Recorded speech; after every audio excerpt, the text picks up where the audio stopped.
Mockery, anger in South Korea over USS Carl Vinson bluffing.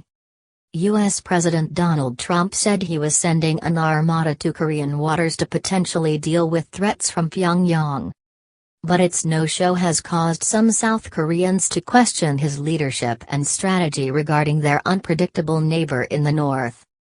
And as the country prepares to vote for a new president on May 9, the claim could have far-reaching implications for the two countries' relations.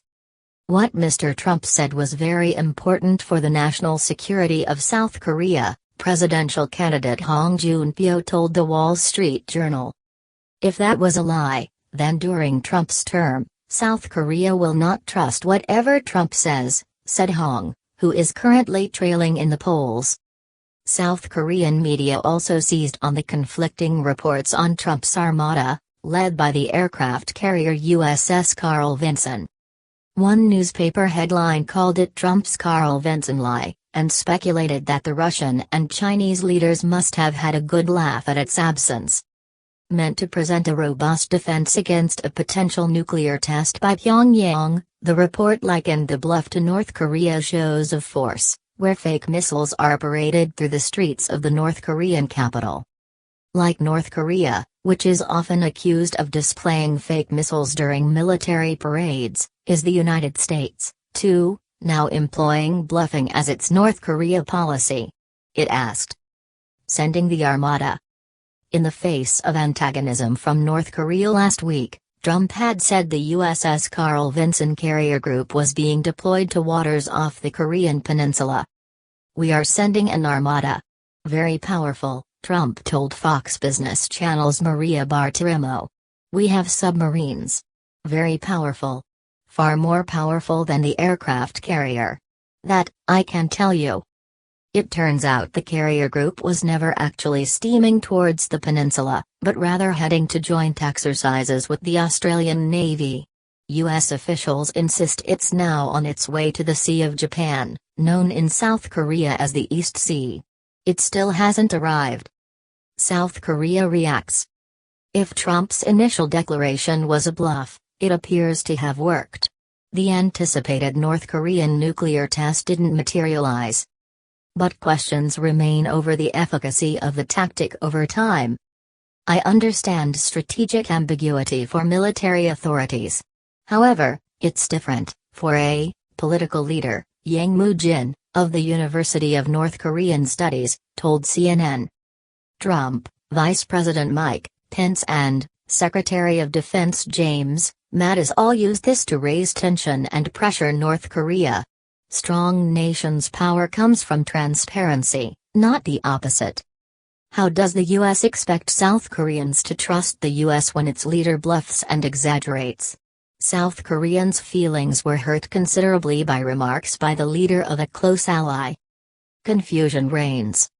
Trump's initial assurance, in the form of a strong military response, telegraphed a robust defense of the U.S. stalwart allies, South Korea and Japan.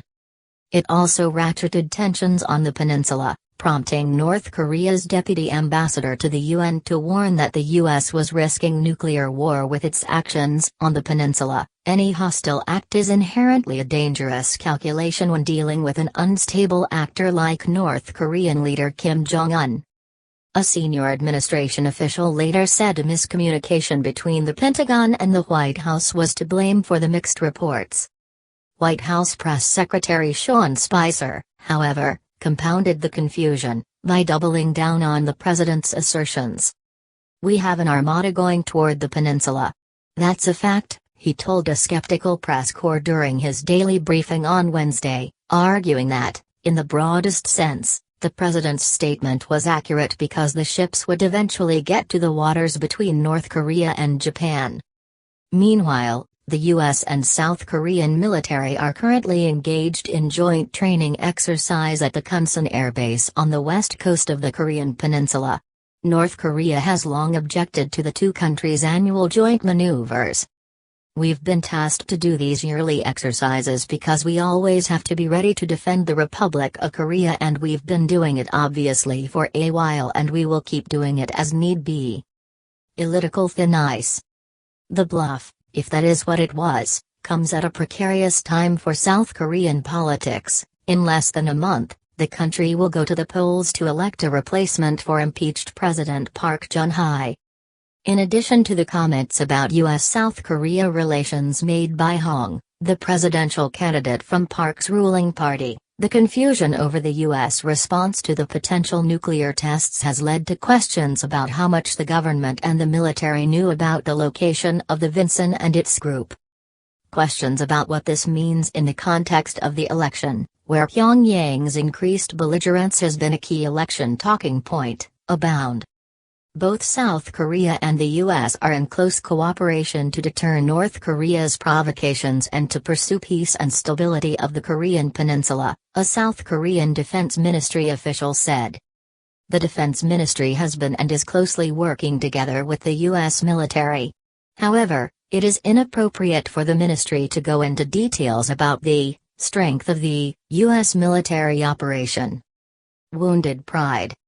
Some of Trump's comments have also rankled in South Korea. He told the Wall Street Journal, after getting a primer on regional geopolitics from Chinese President Xi Jinping, that the Korean peninsula actually used to be part of China. South Korea's Foreign Affairs Ministry, in a daily briefing Thursday, announced the government's response to the comments. The ministry is in the process of checking facts with both the U.S. and China through various diplomatic channels, the ministry's spokesperson Cho Jun-hyuk said. The international community unequivocally acknowledges that Korea was never a part of China in its thousands of years of history, that no one can deny the fact, he added.